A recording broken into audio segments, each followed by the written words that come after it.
Darko Zec, pod novim trenerjem sedaj vadite že drug teden, vmes je bila ena tekma, sicer poraz vi niste igrali. Kako ste vi videli to tekmo iz tribune? Ja, mislim, da se je pokazal napredek, predvsem v organizaciji igre in v napadalnosti. Zdaj upam, da nam še steče, kar že nekaj časa čakamo, da nam steče tudi te priložnosti, da kako izkoristimo. In mislim, da ne bo problema, da ne bo bojazni za našo igro. Teden pa pol je približno za vami. Kako ste zadovoljni z novim načinom dela, kako ste se prilagodili?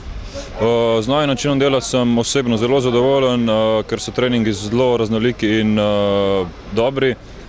Kakor sem že povedal, velikokrat že mi smo profesionalci, se privajamo na vse okolnosti, na vsakega trenerja, tako da mislim, da noben nima problema s tem. Kapetanski trak tudi pod vodstvom novega trenerja ostaja na vaših rokah. Prvič boste ekipo vodili proti Olimpiji, zelo težak nasprotnik. Res je, ampak mislim, da ni pomembno, kdo je kapetan, pomembno je, da smo kot ekipa, kot celota, da držimo skupaj in da igramo kot ekipa, tako da v tem ne vidim nobenega razloga za kako bojazen oziroma kako breme.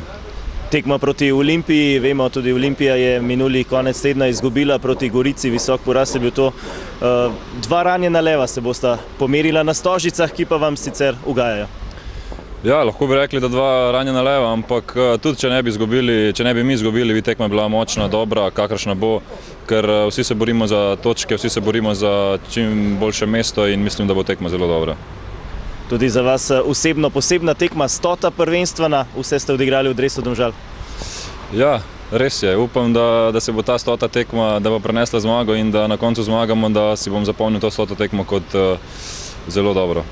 8 let ste že v Domžalah. Kateri spomini vam najprej padajo na pamet?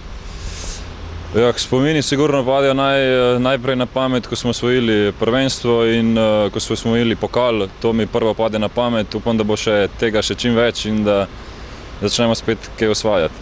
Pri 24 letih 100 nastopov, lepa kariera je že za vami, pa še veliko jo je tudi pred vami.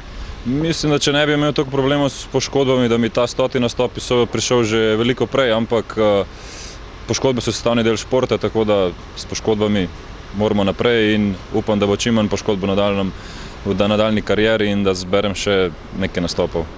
Najlepša hvala, srečno. Hvala tudi vam.